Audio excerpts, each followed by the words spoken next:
Before we get into today's episode, we want to let you know that we're going to be dealing with a pretty difficult topic today. We will be talking about purity culture and the sexual trauma that arises from religious abuse. So if that's something you don't want to dive into at the moment, we'll see you soon on another episode. This is the second part in our two-part series on purity culture. So if you haven't listened to part 1, go check it out now and then come right back here.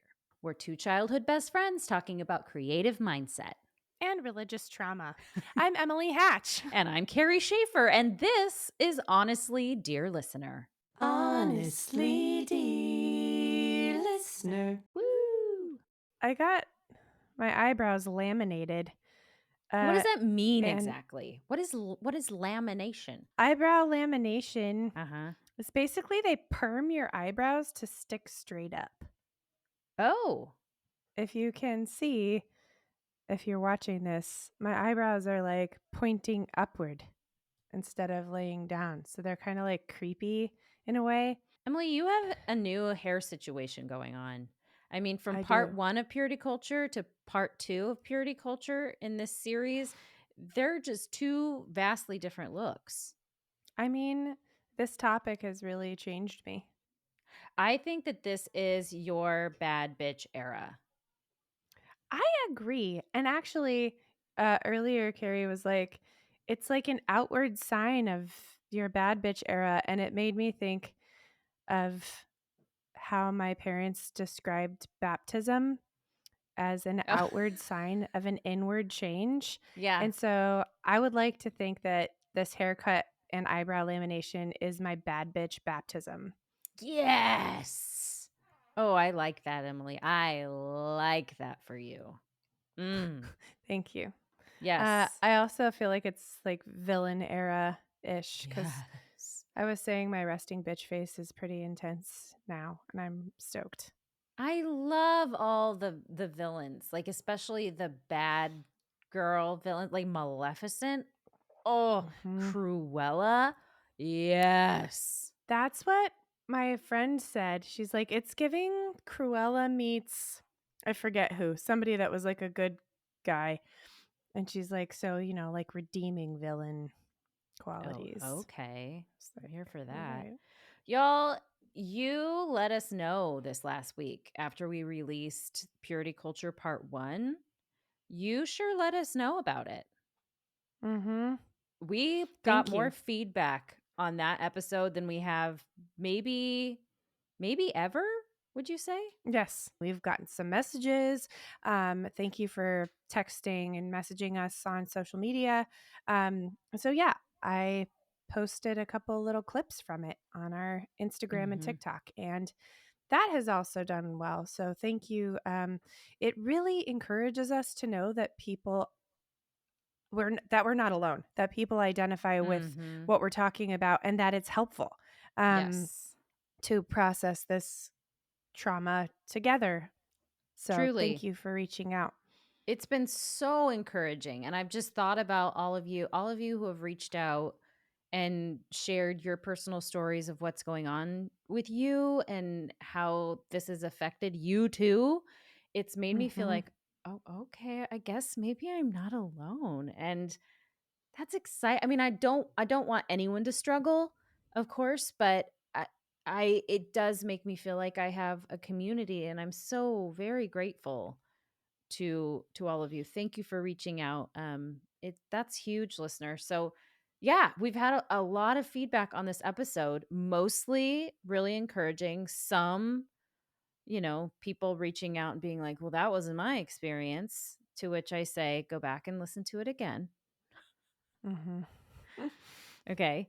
But yeah, Yeah. this is a really charged topic. It really fucks with people in different ways. Mm-hmm. And as we discussed in the last episode, and I mean, some of what this has brought up for me has been, I guess, how many ways it's affected me that I've chosen to kind of bury somewhere. Mm-hmm. And I'm realizing, oh, that's probably like I might react weirdly to this because of this situation. So yeah, some of us I mean, I love that Carrie and I have basically had the opposite uh, effect from all of this. And yeah, we're just discovering more together about how deep this goes. It's Yeah. pretty crazy. So, And just when you think you're like, oh, I've just completely healed from all of that, or like, I don't believe that way anymore, like, I should be able to move on.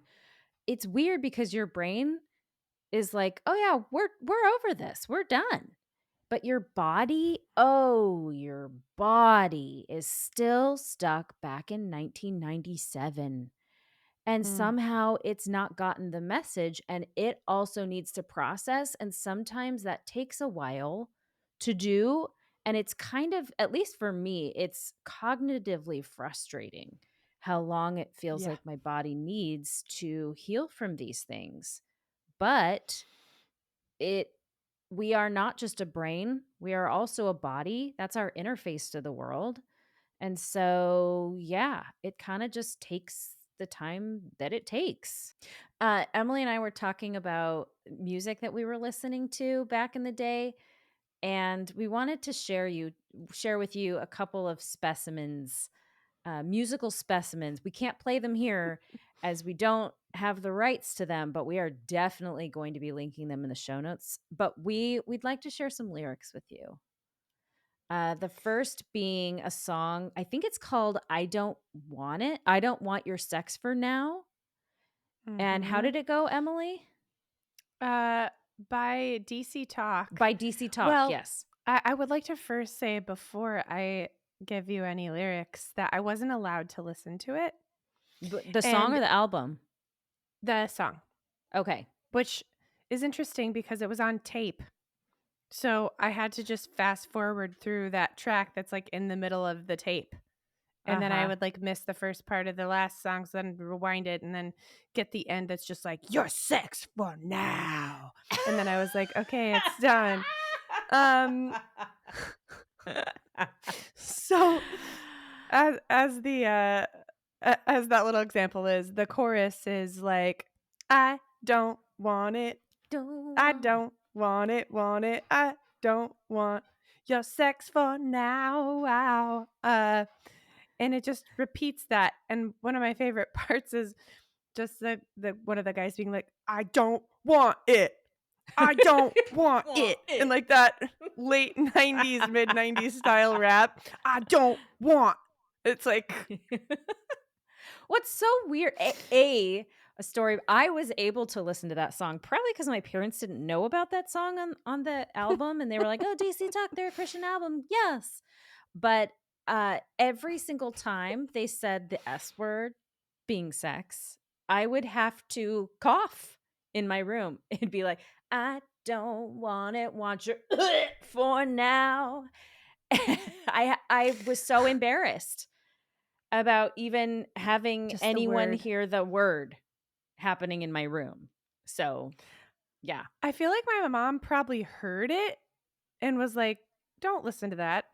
Mhm. Um, Probably because she's embarrassed by the word. But Oh, shoot. Yeah. I mean, my parents were a lot more like, just don't think about it, just don't talk about it, which Mm. I can kind of appreciate because I think in a way it made me less like obsessed with it because we weren't even Yeah. supposed to think about it. So Right. I think I'm grateful for that because it was just like, why don't we just not talk about it or think about it? Which is Um, kind of interesting uh, because Christians are obsessed with sex. right. I mean, like the not doing of it. Yes. Yeah. Yeah. But yeah, I think my mom, oh my God. Yeah. I won't even, there's a lot of shame surrounding sex, Mhm. I think with my mom anyway. And I don't know where all that comes from. Might just be old school Italian shit, but she was just very like, Old school Italian shit? yeah, my mom's Italian. Um, I think, well, I think I mentioned last episode that I had to sit out in the hallway when the sex ed video was playing in fifth Mm. grade. I was the only kid in class who wasn't allowed to watch it. So I literally just didn't know what was going on. And my mom's like, just don't listen to it or look at it. Don't do that. Oh, Like, shoot. she was weirded out by me buying thongs She's like, "Doesn't Wait, that you kind were of allowed to underwear" buy thongs? like, in high school, she didn't love if I wanted to buy one, which, like, insert different pants, you should probably Yeah, wear because them you don't as want a line. panty lines, but I remember my mom being this is really embarrassing, being like, "Don't those kind of underwear, like, turn you on or something? Like, I don't think you should be wearing those." And I'm like, "Mom, what kind of freak are you?" Like, Right. now it's like just Right. putting on a thong, you're like, "Oh, Oh, wow. like, Ooh, that's so gross to think stringy. about." Right. Ew, Yeah. gross. Um, my mom wanted to talk to me about sex. She was like, "It's a beautiful thing between a man and his wife." And right about there, I was like, "Nope, we're not going here. You shut that down, lady." I don't Want want it. it. Right. Which, speaking of that song, like, it's interesting to me when I think about the lyrics now. I think these are not honest lyrics because everyone wanted it from, Mhm. maybe not all the time, but at times.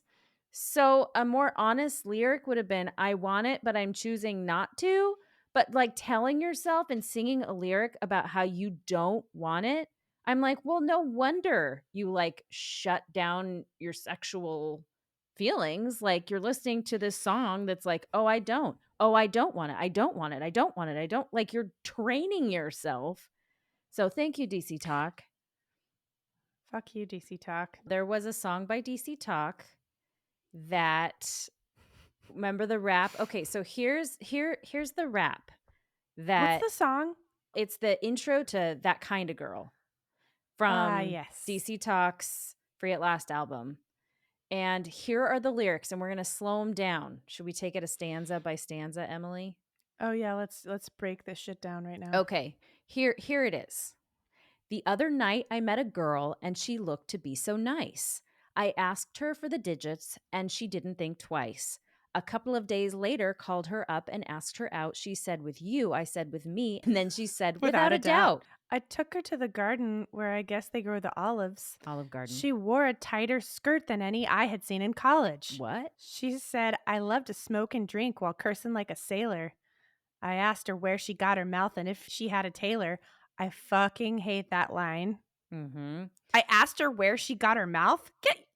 I'll slap your teeth to the back of your face. Anyway, next. Finally, I walked her to the door to say goodnight. She said, I am an apple. Would you care to take a bite? A bite. Politely, I refused and said, I'm looking for a lady. So she slapped me in my face and said, Boy, you must be crazy, but get this. The voice of the girl implies a black woman. Like, right. and they had a black guy in their band that they weren't over, like, doing any sort of accents. They all sounded very, like, whatever this means, vanilla. They Mm-hmm. overly sassed up this voice to imply this wasn't a white person. Right. So So what is this implying? that women of color are sluts. And it's Right. what kind of I got from that. Yeah. Like I'm looking for that kind of girl that's virtuous in every way. Oh, not that girl though. That girl who Yeah. actually admits that like, yeah, I want to have sex and I want to dress in ways that make me feel sexy. And oh no, not her. She's a slut. Yeah. Yeah. So this was the music we grew up listening to, y'all. If you want to hear the whole the song, it's a 90s gem. Like I said, it's in the show A notes. 90s gem. it is. Anyway, so that's the kind of music we listened to growing up. I do feel like Christianity is, like we talked about a little bit before, is obsessed with sex. And they're indoctrinating these tiny little kids to think about sex. Like even the whole purity thing, like where did you ever do this thing where you had a purity or like a dad daughter breakfasty Date? brunch thing at church thing and the little girl dresses up like in a white dress almost like she's getting married and she goes with her dad, and they do, like, a dad-daughter dance and, like, all that stuff. Did you ever Yeah, do that? I did not do that. My dad and I would go on dates sometimes though, Mhm. but I used to go on dates with my mom too. So, but yeah, Totally. I mean, I knew people that were doing that. Mhm. We might have done that once. It's putting little girls in the mindset of, like, "Oh, maybe I should think about who I'm gonna marry." I remember being in elementary school and middle school and thinking, "I wonder who I'm gonna marry. Could it be this one? Could it be this guy? Could it be this guy?" And then it even influenced, like, how I dated instead of being like, "I wonder," like, I just want to get to know this person because I think they're interesting. I would just immediately, he's off the table. He's not for me because he's not the kind of person that I would marry. And, Mm, like, mhm. whether or not like, why was my brain even in that realm? Like, you're in Mhm. 7th grade. Why are you thinking about marriage? Yeah. So, Yeah, I married my first boyfriend who I met in 7th grade. And he huh, was my that's kind. interesting. He's the kind of guy That um kind of guy. who used to pick his nose and eat his boogers. And when I saw him, I said, "That's the one." Um, What was that like? I mean, because you literally married the first guy that you had dated. Did mhm. you feel I don't even know what to Yeah, ask here. What did I you mean, what? why? Yeah. Uh, I had kissed other boys and had a couple other boyfriends. And by a couple, I think I literally had two um, other boyfriends from 7th grade till I got married at 19. Um, I think it was this culture of you're looking for the one when you're a child. He was sweet to me. He was a man of God in air quotes. He wanted to be a youth pastor. He was really into me and he would do sound for all of our worship stuff. He was always there. And Mm, so duh, he's the one. And we wanted to have sex. So we did. Um and then we do it every couple months and I would cry and wonder if I died if I was going to go to hell or not. But it was mm, also okay because I was planning on marrying him, you mm. know. So, yeah. It's Uh interesting what this preoccupation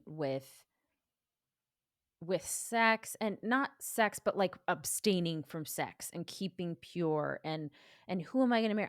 I remember sitting there at the mall and, like, watching all of these people pass and being like, "Is it that guy? Is it that guy? Could I marry that mm, guy? What about that guy?" And and they're really like, I can remember from maybe, like, I don't know, like, freshman year until I got married, there was maybe 6 months that I didn't have a boyfriend. Like, I had a boyfriend all the time, and mhm. I wonder what I could have thought about, what else I could have been preoccupied with if I wasn't always filling my thoughts with who likes me. Yeah, Who who's going likes to pick me? me? Right, Mhm. exactly. Like, what it almost feels like the whole boyfriend thing and, like, constantly being fixated on that is a huge distraction from, my gosh, who are you? What do you Mm, wanna do? What do you wanna make? What lights you up inside instead of like, I was constantly I had it's almost like I had, like, little satellite dishes, invisible satellite dishes all mm, around me, and what they were mhm. for was picking up, "Do you like me? Do you like me? Do you like me? Are you attracted to me? Are you Mm, attracted to me? Now are you attracted to me? Like, if I mm, do this, are you more attracted to me? Like, if I talk like mhm. this?" Constantly. And I look back on that now and I'm like, so much energy that I spent trying to be approved of or trying to have someone pick me, like you said. Mhm. And it makes me Mhm. sad. Yeah.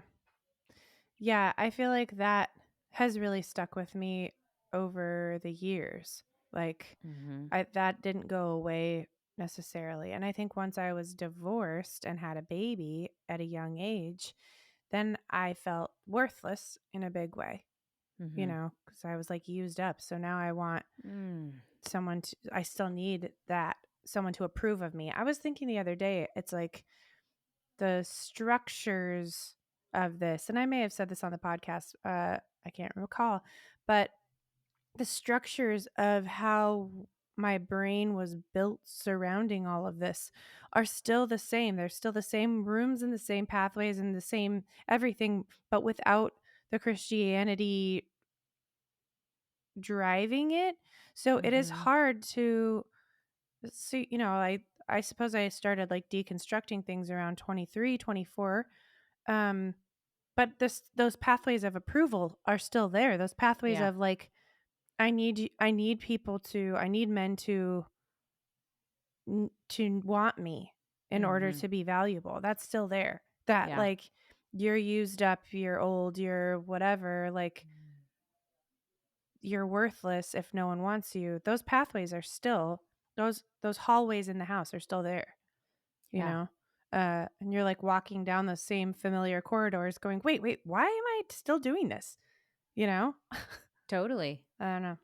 Yeah. Well, and It's, from such an early age, those were formed mm-hmm, and kind of cemented into this is how you think and this mm-hmm, is what's important to you. And so, yeah, it makes sense why all these years later, once we've kind of dismantled our Western Christianity, those structures are still very much there. I keep tripping over them. I'm in therapy trying to figure out how to dismantle them in a way that's yep, wholehearted and not just up here in my brain, but also my body can feel the change. And it's a lot. It's big big work that doesn't just happen, over a week or a yeah. month. It's like ongoing trying Or to deciding like, what? yeah. Sorry. It's like the process of when we talk about decolonizing our minds, like Mm, we have been colonized. In our case, it well, we've been colonized by several things, but for the purposes of today's conversation, we've been colonized by Western Christianity, evangelical purity culture.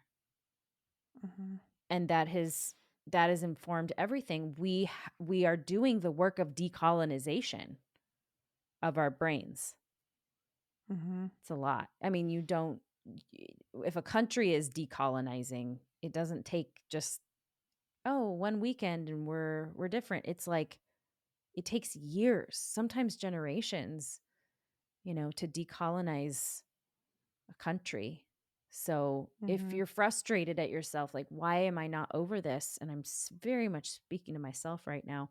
If I'm, why aren't I over this? I should be past this. Like, my gosh, this is wide sweeping work.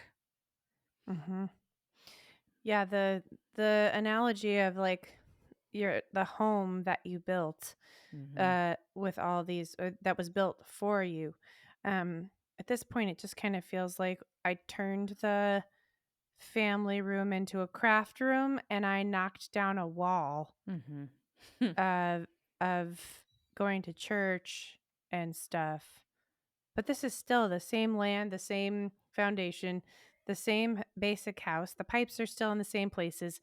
And then I'm like, well, that's not a bathroom anymore. Like, well, kind of still is. Like, you're, it's not just as simple as like, we don't do that anymore here. Like, Right. oh, okay. There's still Exactly. all the structure. Um, so yeah, it is tough. And Mm-hmm. I think the first step in all this is kind of what we're doing to point out, oh, this is fucked up. Mm-hmm. Like, oh, I didn't even realize this was bad. Oh, there's mold everywhere in here. Oh, like it's that start of seeing how fucked up the structure is Mm-hmm. really important.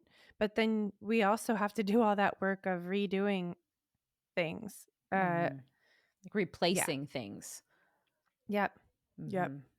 Mhm. There's an account on Instagram called Happy Whole Way, and I'll put it in the show notes too. That's been really helpful for me. They're really good about because so much of this is like, okay, I know this is messed up, but I don't know where to go from here. I don't know how to Mhm. rebuild. And so they give lots of examples of what to replace a thought with in order to kind of help dismantle those structures and decolonize. So Mhm. they've been a great resource. And then please, if you're struggling with the effects of purity culture, there are lots of great therapists out there, some of whom actually specialize in post purity culture trauma. So they would be a great resource, but therapists who have sex trauma or religious trauma backgrounds, that would be also really great. I'm seeing one that is, she's got a sexual trauma background and it's been awesome. So, That's good. That's so yeah, great. yeah. So I know that we said last week we would talk about I Kiss Dating Goodbye. Emily, that's not been part of your something that you had to read, right? No, I heard a lot about it. I believe Hmm. my ex-husband read it, Okay. but I did not. Did you? I d- I did, and Mm. the how I came to it was that my high school boyfriend and I were making out in I think like the vestibule, like, place where you buy your tickets in the school theater. No one was in there but us. And he touched my boob. And I marched us down so fast to that Christian bookstore. And we got Mm. I Kiss Dating Goodbye by Joshua Harris, as well as the study guide. And boy, we were working that study guide. We were repenting. We were talking about lust and all of that. But yeah, basically he was like, I mean, I know I mention I Kiss Dating Goodbye because I think it was such a widespread work at that time that so many people were reading it. The premise Mhm. of it is he's like, dating is not what we should be doing. We should be courting, which is kind of a more formal process of of saying your intentions to a girl and her parents and being like, my intention is to see if this, my intention is marriage, which I'm like, okay, like, uh, you don't even know what you like. Yeah, Dating like is for settle figuring out. down, slugger. I know, Sorry. like everything is so like, oh, we got to get to dating. Of course, there was no any kind of kissing or anything like that. We're staying pure. And so the result of a lot of this was that I had friends that absolutely courted and their parents were involved, which I think is kind of icky. I don't want my Yeah. dad involved, like, but and so I knew as a result, I had friends that the first time they ever kissed was on their wedding day at the altar. And it was the most awkward thing I've ever seen in my life. My face gives it away. I'm over here snarling. It feels so gross. It's like performative weird shit. Like to Yeah. me that it's like a kink It does feel for the kinky, adults doesn't in the it? church. Yes. Yeah. That's Yes. gross. Yes. Yeah. So he ended up writing this book, which by the Ugh. way, he was like in his early 20s. Joshua Harris, the writer of I Kiss Mhm. Dating Goodbye. And then he went on to recant his book. He's since divorced and is Mhm. like pulling the book and he's offered public apologies for the book. Mhm. which to this, elder millennial, I'm like, what will happen next? I thought that was like a when hell freezes over sort of a thing. But Mhm. and all these people are like, yeah, like your book really, really messed me up. He's like, I'm so I sorry. I feel kind of bad for him I because know. literally, like, men's brains don't completely finish developing till, like, 25. Totally. So here's this poor dude who's been raised in the same kind of culture we were, Mhm. just like this little mushy little fucking prefrontal cortex. Yep. What the fuck, you guys? It's Like, so tough because it's like most of I our mean, he also got rich doing it, so I don't feel that bad for him, but right. We all make mistakes in our younger years. It's just that most of us don't write a book that we like majorly regret during those years. And so yeah, in that way, but it also is so like I'm so glad that he's speaking up now and being like that was because he very easily could have been like, "Oh crap, that was stupid," and never say anything about it. But he yeah, he actually has apologized and he's yeah, pulled his book, and I that takes so much courage to do. yeah. And so for that, I say, okay, Joshua Harris, I see you. I'll give you a pass. It's interesting because purity has always been a thing, like women's purity has always been a thing, but it really like it was a major flex in the 90s. Like it Mhm, wasn't just like, oh yes, I'm pure and we don't like really talk about it, but like we suggest it how through how we dress and how we act, which is very demure and like modest. Then mhm. in the 90s, it became a flex. It became a bragging point of like, "You want this? You can't have it." Like, You I'm can't pure. have it. And I think it's less of a flex now for sure, but like the 90s, that was the heyday for purity culture. Mhm. Well, So, I mean, in the church for sure. I feel yes. like, yeah, I feel like we may see a new uprising of it Yeah, I hope with not. our Gosh. next president, to be Yeah, honest. I'm worried about it. Um, yep, me too. Mhm. Also, to be fair, we were in that very deeply in the church. I wonder if we'll see it externally. I wonder if people that weren't in the church saw it too. You know what I'm like during our time. Did they see it? I know the kids in high school that went to high school with me saw it, but it was just Mhm. because I was like, you shouldn't swear. But Totally. Yep. and like I'm a virgin. You told Yeah. people that in high school? I think it was pretty obvious, but yes. Uh Same. I was just thinking about I ended up going to Evangel University in Springfield, Missouri for like a hot semester. And I moved out duh. to Springfield, Missouri to go to Evangel University because of a boy. I only lasted a semester because we went camping in mixed company. Their words, their terminology over fall break. Came back, got massively in trouble for it. They yanked me out of everything. I was in Senate, pulled out of that. I was in choir, pulled out of that. Like anything in which I was publicly representing the university because I was a slut bag. So that happened, and then I was like, I can't be here anymore. Oh my gosh, because it was very rough. So we ended up moving back to Colorado, but we had this thing where we had to go to chapel. I think it was 4 times a week. Everyone had to go to chapel. It was basically a church service every single or 4 times a week. Well, then plus Sunday. So then that's going to church 5 days a 5 week. times a week. Uh-huh.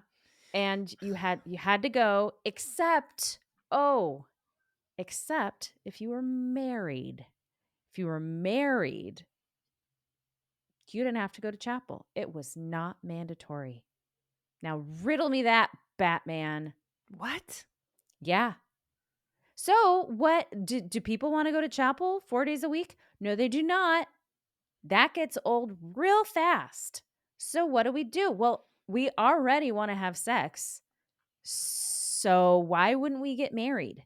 Like I know right you're a away. man of God, so cuz you're here. Right. So just get married so we don't have to go to chapel. What the fuck? I know. So, I mean, it's just it was stuff like that where it's like, well, this is pro marriage at the expense of like people did these we were kids. These kids didn't know each other and their brains Mm-mm. weren't all the way formed. And how many people's marriages that married young, naive, because of the church, because of all those pressures, end up getting divorced? Probably a lot. I know of a lot. Yeah. I mean, I know of one. That's me. Wow. Yeah. Oh, and the boys were reading this book called Wild at Heart, Oh, which yes. my Wild at ex-husband heart. read Tell me about that. many times. It's basically just this like you're a rugged man who deserves it. It's like an Old Spice commercial, but with Jesus, Oh, and dear. you need to be like strong and the leader and like preparing you to be this man of God who will then take care of the woman who needs a lot of taking care of. Uh, I mean, I really do feel bad in some ways for these men Mhm. as well because my ex-husband was very very proud and stubborn and then reads all this material that's like you must be the breadwinner, you must take care of this woman. There's so much pressure on basically a child to who then became a father very young. And Mhm. when we first got married, he was working like 3 jobs, I was Mm. working 2. um it it's really shitty for them, and then like you have to keep your mind pure, don't look at porn, don't be interested in anyone else. uh like I said last episode, stick with this woman who's completely fucked up after purity culture things, no matter what. Even if she physically can't have sex with you, this is your option, you picked it, now go get her money. um Mhm. it's it also breeds a lot of like men are absolutely right all the time, they are the strong ones, they have to be in authority. Like it's brainwashing men to be this way, Yeah. it's just like, and I feel bad for a lot of them not being allowed to like be emotional or be like, I don't want to work 3 jobs. um yeah, I Just don't know. like patriarchy is bad for women, patriarchy is also bad for men. And Mhm. same with purity culture. Purity culture is bad for Yep. women. Purity culture is also bad for men. Yep, So it it's, absolutely is. yeah, that makes total sense. Um, what Yep. about modesty, Emily? Can we talk about modesty and what we wore and what we did not wear when we were growing up? Yeah, I I don't know, dude. Sometimes I think I have like a like PTSD block on some of this stuff. I'm like, I don't think it was that bad for me. I might just not remember.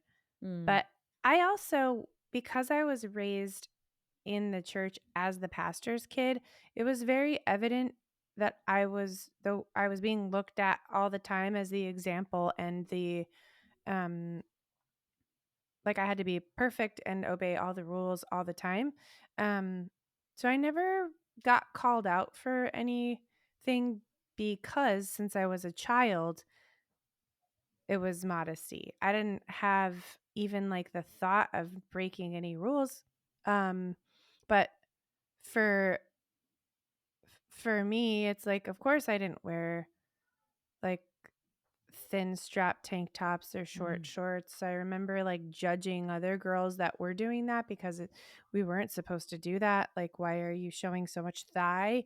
Um, yeah, I mean, even if things were tight, because then you're, as we've said before, causing your brother to stumble. So, um, yeah, what did you got dinged for a tank top once, right? And couldn't, Yes. Well, several things. Like I think, we make these rules for women, okay? So that has to be I think I heard a rule one time where if you put your hand I think it's in that evangelical book that you were talking about. If you put your hand and like put it like make it flat and push it between your boobs, if your shirt Mm.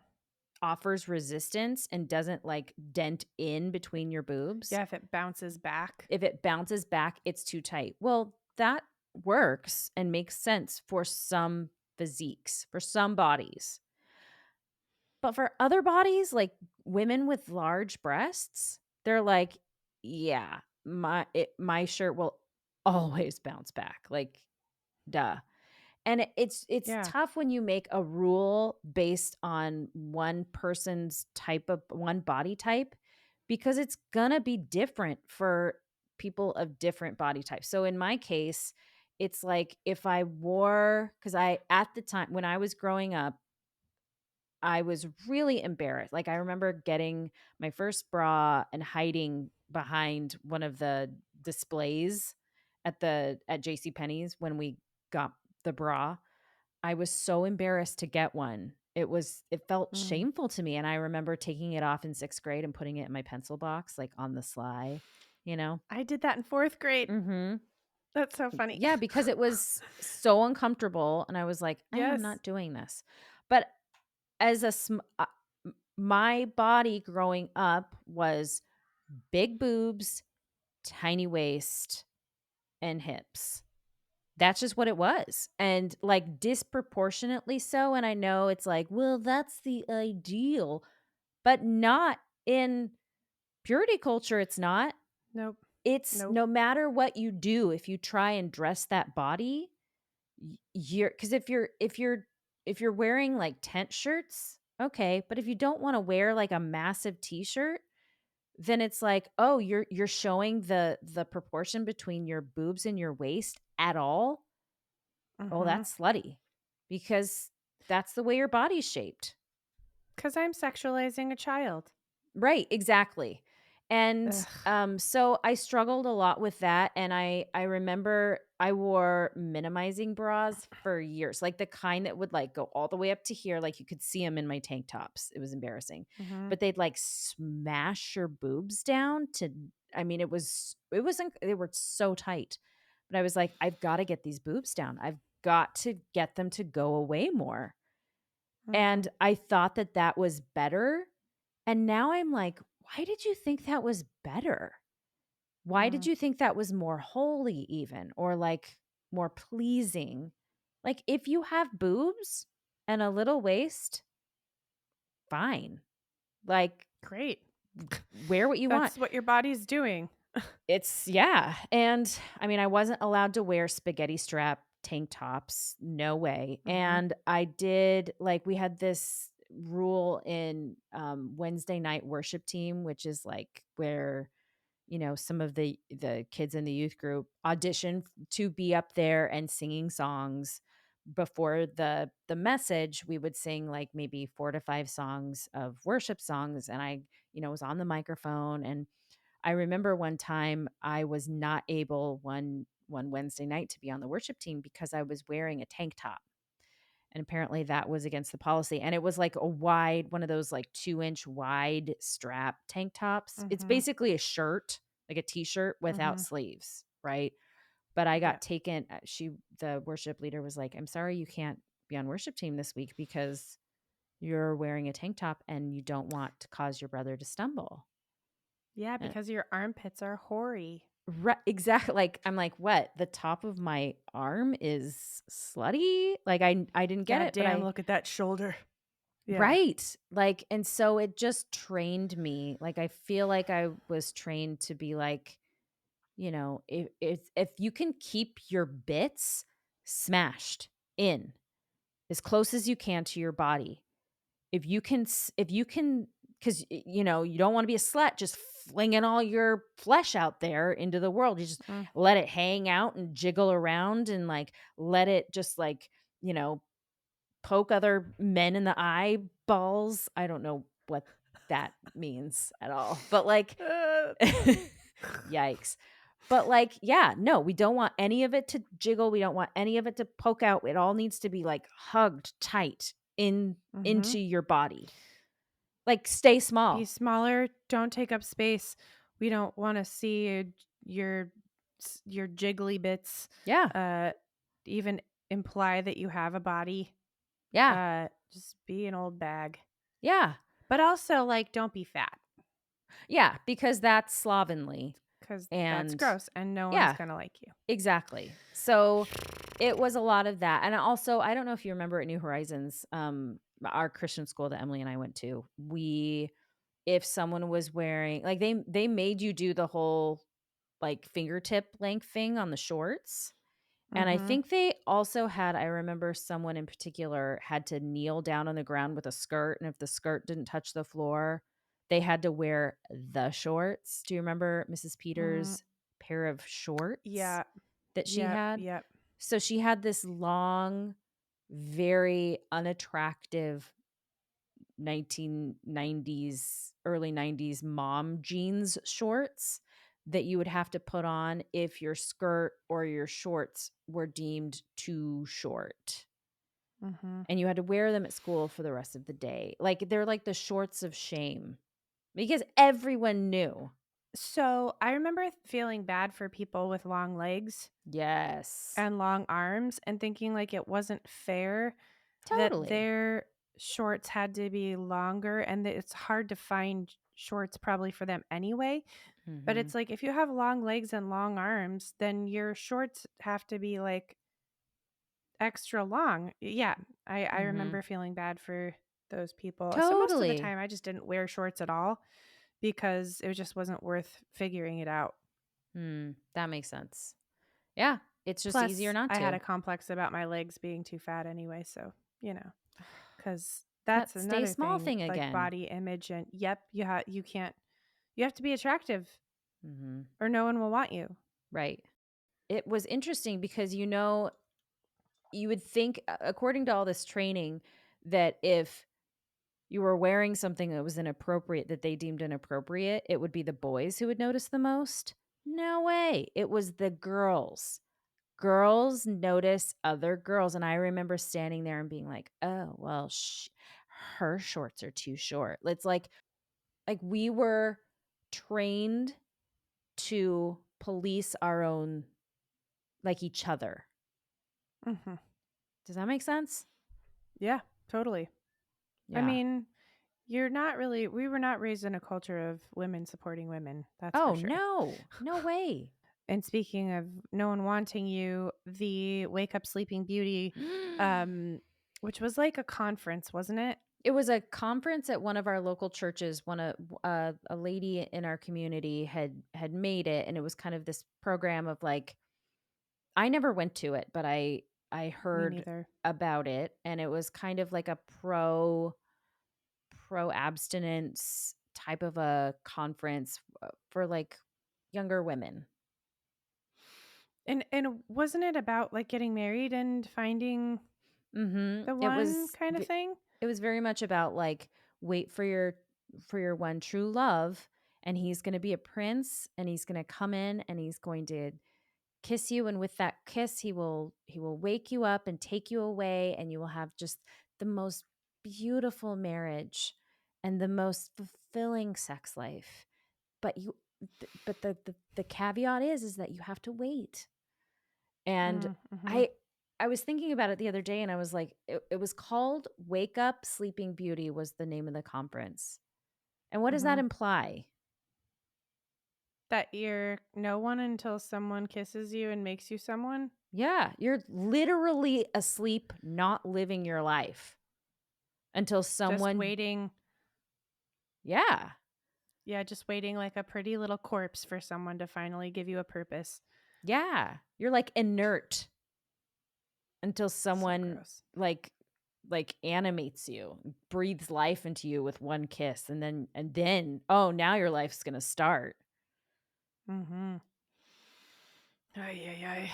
I Yeah. think I don't know, I was so focused on, like, I was gonna be a famous singer. I'm so glad that you were. I had shit to do. But I also wanted everyone to want me while I was doing it.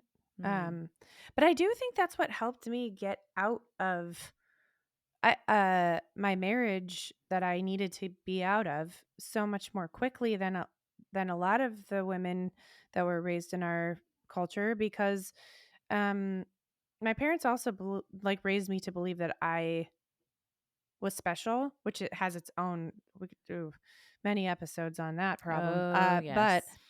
But that I had purpose, that God had a purpose for my life, and that um I was going to do things. So I remember being like in my early 20s, my ex-husband lying to me all the time, having a really severe porn addiction that he would lie. It was really bad. Um and being like, I'm so young and I've got shit to do. Like, I'm cute and I'm cool and I'm not doing this. Like, I don't care if I have a baby, I'll be fine. I was self-important enough to be like, I can raise this child. This will be fine. Um, and got me out of there. But that, because I don't know, because my parents raised me to believe that somehow I was important. Um, I think it helped. But the idea that we were supposed to be raised with was you're nobody till somebody loves you. Um, you know? Yeah? I'm grateful to my parents for that. Really. I was talking my dad's visiting right now, and I was talking to him about the fact that though I was subscribed to all this stuff, I'm very grateful that my mom was very like, no one's going to screw with you, and my dad was like, you're important and you're better than this. And when I told them that I was getting divorced, they were like, okay, great. Do you need to come here? Are you okay? Instead of you have to go back, which is like what his family did. Wow. So Wow. I was lucky. The people Yeah. who were policing my body the most were like teachers and his parents. Mm. Wow. So yeah, I was very lucky in that way. But Mhm. I see a lot. I remember being married thinking about how sad this whole thing was. Like going to Mhm. Bible studies with other young couples and thinking how no one had lived yet. Mhm. You know, I remember thinking that actively, like, this is weird and sad. Yeah. Like, I don't want to be like this. I don't know. Do you think that was because of how you were raised? Like Yeah. your parents gave you more than your goal is to be a wife and a mother? Yeah. I remember having a weird vision of marriage too. I knew my parents had both been divorced Mm. and that they loved each other very much. They're now divorced, but still, that they loved each other very much, and that there was hope after your first marriage. Mm. They kind of preached that a little bit, or like I saw Mhm. that with them. And so I think there was something in me that was like, well, there's plenty of life after, and God Mm. can forgive this kind of situation if that's what I need to do. And Mhm. so I was like, oh, this is dumb. I'm leaving. Yeah. Um, I was very lucky. You were very lucky. That's amazing. I shouldn't have gotten married in the first place, but um, you know, the culture and our Yeah. parents were just trying to do the best they could with what they had. And now moving forward and raising our own children, ugh, yeah, that part concerns me. How much of this I have denounced, but again, the same Mm. hallways, the same rooms. You Mhm. know, what have I done to my child? So that's a whole That nother that's a podcast. whole other podcast, and honestly, I do feel like I need to go to secular sex education. Like now. Now that I'm 40, I never had sex Mm, education. And there are classes that are teaching adults this is what healthy sex means. And it's mm, not in any way based on the church or morality or any of that stuff. It's based on science and it's based on health and it's seems wholehearted and sex mm, positive, and those are the things that I need in my life because I don't know, I have no model on how to raise two little boys other than the model that I grew up with, which is purity culture. I don't know what I'm doing. And And they're you know that that's not right, but then what is? Like, exactly. So yeah, yeah. I have to educate myself because I've got one that's coming up into puberty kind of quick, and I don't want to pass on the same traumas that I had and that I Mhm. was raised with. And so that is some of the work that I'm doing right now is decolonizing in order to not pass down generational trauma. Mm. Well, they're lucky to have you as a mom Oh, because thanks. you're doing that work and trying to figure it out and not just being like, well, this is what I had to do, so this is what you have to do. Right. You know, Right. they're lucky. Well, thanks. I feel like a mess a lot. Mm. But Same girl, same. I think we're all a same mess. girl. Yeah. I think We're that's just trying totally not to true. be. I think that Mhm. counts. Yeah. All right, dear listener.